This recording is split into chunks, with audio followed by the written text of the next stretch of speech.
میلاد مصطفیٰ جان رحمت صلی اللہ علیہ وآلہ وسلم ہے۔ خود اللہ کے رسول نے فرمایا جمعہ عید المومنین ہے، یہ مومنین کے لیے عید کا دن ہے۔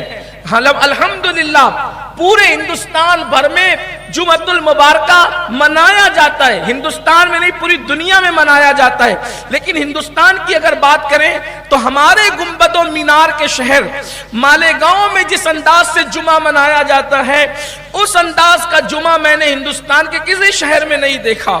اس پر بھی ہم اللہ کا شکر ادا کرتے ہیں کہ ہمارے یہاں جمعہ محسوس ہوتا ہے، ہمارے یہاں جمعہ دکھ کر آتا ہے جس اعتبار سے بھی ہو، لیکن بہرحال جمعہ نظر آتا ہے۔ مسجدوں کا ایک اپنا انداز ہے، گنبدوں سے صلاۃ والسلام کی آواز ہے، تقاریر کی گونج ہے، اس کے بعد پھر ایک دوسرے گھروں سے خواتین کا آنا جانا ہے، ملنا ملانا ہے، ایک ماحول ہے، مخصوص ڈشوں کا گھروں میں پکنا ہے۔ ہمارے یہاں جمعہ بہرحال بہت اہتمام سے منایا جاتا ہے، جو جمعہ دیکھ کر بھی آتا ہے، لیکن یہ جمعہ اللہ کے رسول علیہ السلام نے فرمایا عید المومنین، مومنوں کی عید ہے یہ جمعہ۔ روزانہ دینی معلومات حاصل کرنے کے لیے چینل کو ابھی سبسکرائب کریں، ہماری ویڈیو کو لائک اور شیئر لازمی کریں۔ جمعہ مومنوں کی عید ہے تو صحابہ کرام نے عرض کی حضور جمعہ مومنوں کی عید ہے، اس میں غسل کے لیے فرمایا، بلکہ جمعہ کے دن غسل کرنے کی بڑی فضیلت ہے۔ لقمان حکیم نے تو یہاں تک کہ کہا کہ اگر جمعرات کی رات کا کھانا نہ کھانا پڑے تو جمعرات کا کھانا بیچ کر پانی خریدنا پڑے، اور جمعرات کا کھانا بیچ کر رات کا پانی خرید کر جمعہ کو غسل کرنا پڑے تو جمعرات کا کھانا بیچ کر جمعہ کو غسل کرو، یعنی جمعرات کی رات کا کھانا چھوڑ دو مگر جمعہ کا غسل مت چھوڑو۔ جمعہ کے غسل کی اتنی برکتیں، بیماریاں دفع ہوتی ہے، گناہ معاف ہوتے ہیں، ہر قطرے پہ ثواب کی بشارتیں، بڑی باتیں ہیں، لیکن جمعہ کے دن اللہ کے رسول فرماتے جمعہ عید المومنین ہے، غسل کرو، نماز کا اہتمام کرو، خوشبو لگاؤ، عطر لگاؤ، کثرت سے حضور پہ درود پڑھو۔ تو صحابہ کرام نے عرض کیا یا رسول اللہ صلی اللہ علیہ وآلہ وسلم یہ جمعہ عید المومنین ہے، اس کی وجہ کیا ہے؟ تو اللہ کے رسول علیہ السلام نے مسلم شریف کی حدیث ہے بہت ساری وجوہات بیان فرمائی، اس میں سے ایک وجہ یہ بیان فرمائی کہ جمعہ عید المومنین اس لیے ہے کہ اس دن حضرت آدم کی پیدائش ہوئی اور اسی دن حضرت آدم کا وصال بھی ہوا۔ اللہ اکبر! تو پتہ چلا اگر آدم پیدا ہو جائے تو جمعہ عید المومنین ہو جائے، اور جانے آدم محمد الرسول اللہ پیدا ہو تو پھر وہ دن عید کا دن کیوں نہیں ہو سکتا؟ حضرت آدم کی پیدائش ہوئی، اچھا حضور کی عظمتوں پہ قربان، حضور کی عظمتوں پہ قربان، حضور علیہ السلام نے 1450 سال کے بعد عقل والوں کے دماغ کے اندر جو شیطنت آنی تھی اس کا علاج 1450 سال پہلے فرما دیا۔ کیا فرمایا؟ جمعہ عید ہے۔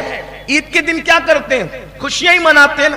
جمعہ عید کا دن ہے، مومنوں کے لیے عید کا دن۔ پتہ چلا کوئی بھی دن کسی کے لیے بھی عید کا دن ہو سکتا ہے، میلاد نبی کا دن مومنوں کے لیے صرف عید کا دن، صرف مومنوں کے لیے عید کا دن۔ اور پھر اللہ کے نبی نے کیا فرمایا کہ جمعہ ہی کو آدم پیدا ہوئے اور جمعہ ہی کو دنیا سے چلے بھی گئے، تو کسی نے یہ نہیں پوچھا یا رسول اللہ آدم کی پیدائش کا جشن مناتے ہیں تو آدم کی موت کا غم کون منائے گا؟ نبی بتا رہے ہیں کہ نبی کی آمد اور جانا جس دن ہو جائے تو اس دن پھر خوشیاں منائی جاتی ہے، غم نہیں منایا جاتا، اس لیے کہ نبی خوشیاں دینے کے لیے آئے ہیں، غم کے لیے نہیں آئے۔ سبحان اللہ، سبحان اللہ، بلکہ اللہ کے رسول علیہ السلام فرماتے ہیں کہ میرا آنا بھی تمہارے لیے بہتر ہے، حیاتی خیر لکم و مماتی خیر لکم، میرا آنا بھی بہتر ہے، میرا جانا بھی بہتر ہے۔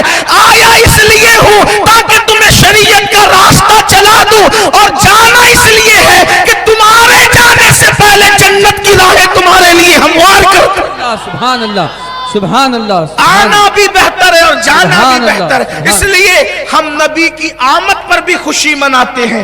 آنے کو میلاد کہتے ہیں، جانے کو معراج کہتے ہیں۔ نبی کا آنا میلاد ہے، نبی کا جانا معراج ہے، تو یہ ہے خوشی کے لیے۔ تو بہرحال عرض یہ کر رہا تھا کہ حضور علیہ السلام کی میلاد ہر دور میں منائی گئی، ہر زمانے میں منائی گئی، شکلیں جدا جدا تھی، شکلیں الگ الگ تھی۔ تو عرض یہ کر رہا تھا حضور علیہ السلام نے پیر کا روزہ رکھا۔ ایک بات اور عرض کروں آگے بڑھنے سے پہلے، حضور علیہ السلام رمضان شریف میں پیدا نہیں ہوئے اور جمعہ کے دن بھی پیدا نہیں ہوئے۔ کیوں؟ جو بچہ جمعہ کو پیدا ہوتا ہے تو لوگ کہتے ہیں کتنا خوش نصیب ہے یہ بچہ۔ توجہ ہے آپ کی؟ اگر آج تو عیدوں کی عید ہے، آج تو شب قدر کی بھی شب قدر ہے، آج شب قدر کی بھی شب قدر، یہ رات ہزاروں شب قدر سے افضل ہے، یہ رات ہزارہا شبہائے قدر سے افضل ہے۔ اے شب قدر، آج تو بھی اس رات کا ذرا تماشا دیکھ کہ تجھ میں آیا قرآن ہے، اس میں آیا صاحب قرآن، تجھ میں آتے جبریل ہے، اس میں آتے مخدوم جبریل ہے۔ شان ہے آج کی رات کی، جو مانگنا ہے مانگو، جو لینا ہے لے لو۔ کیوں؟ کیونکہ نوری محفل پہ چادر تنی نور کی، نور پھیلا ہوا آج کی رات ہے۔ بڑی خوبصورت رات ہے یہ قیمتی رات ہے۔ تو عرض یہ کر رہا تھا کہ جمعہ کو بچہ پیدا ہو تو لوگ کہتے ہیں خوش نصیب ہے، رمضان شریف میں پیدا ہو بچے خوش نصیب ہے۔ اللہ نے انتخاب کیا، محبوب تجھے رمضان میں پیدا نہیں کروں گا، تجھے جمعہ کو پیدا نہیں کروں گا۔ کیوں؟ اس لیے کہ جمعہ کو پیدا ہو تو کوئی لوگ یہ نہ کہیں کہ کتنا خوش نصیب ہے کہ جمعہ کو پیدا ہوا۔ نا، تجھے جمعہ کو نہیں، دن کی وجہ سے تجھے شرف نہیں ملے گا، مہینے کی وجہ سے تجھے شرف نہیں ملے گا، بلکہ مہینے کو تیری وجہ سے شرف ملے گا۔ رمضان بھی ربیع الاول کو تکتا ہوگا اور جمعہ بھی پیر کو تکتا ہوگا۔ کیوں؟ اس لیے کہ ربیع الاول کا مہینہ آمد مصطفیٰ جان رحمت کا مہینہ ہے اور پیر دوشنبہ کا دن مصطفیٰ جان رحمت کی ولادت کا دن ہے۔ دوشنبہ شریف ہے، بڑی برکت ہے اس کی، جو جانتا ہے وہ جانتا ہے۔ اس لیے کہ ثواب کے سوداگروں کو کیا پتا کہ عشق والوں کا مزاج کیا ہے۔ عقل کہہ رہی تھی کہ جان بچانا چاہیے، عشق کہہ رہا تھا کہ آگ میں کود جانا چاہیے۔ یہی تو بات ہے۔ تو عرض یہ کر رہا تھا میلاد ہر دور میں منائی گئی، شکلیں الگ الگ تھی۔ کبھی میلاد روزہ رکھ کر منائی گئی، کبھی میلاد واقعات سنا کر منائی گئی، کبھی میلاد صدقہ کر کے منائی گئی، کبھی میلاد قرآن پڑھ کر منائی گئی، کبھی میلاد رسول اللہ کی احادیث پڑھ کر منائی گئی، کبھی میلاد حلیمہ سے واقعات سن کر منائی گئی، کبھی میلاد گھر میں بیٹھ کے بچوں کو سنا کر منائی گئی، کبھی میلاد حضور کے بچپن کے واقعات ذکر کر کے منائی گئی، پھر کبھی میلاد جب اور دور آگے بڑھا تو جلوس نکال کے منائی گئی، کبھی میلاد نعتوں کی محفل سجا کے منائی گئی، کبھی میلاد جو وہ قندیلیں روشن کر کے منائی گئی، کبھی میلاد چراغ روشن کر کے منائی گئی، کبھی میلاد علماء مشائخ مل کر تقاریر کر کے منائی گئی، کبھی میلاد مرغ ذبح کر کے اور کھجوریں تقسیم کر کے، گیہوں تقسیم کر کے الگ الگ انداز سے منائی گئی۔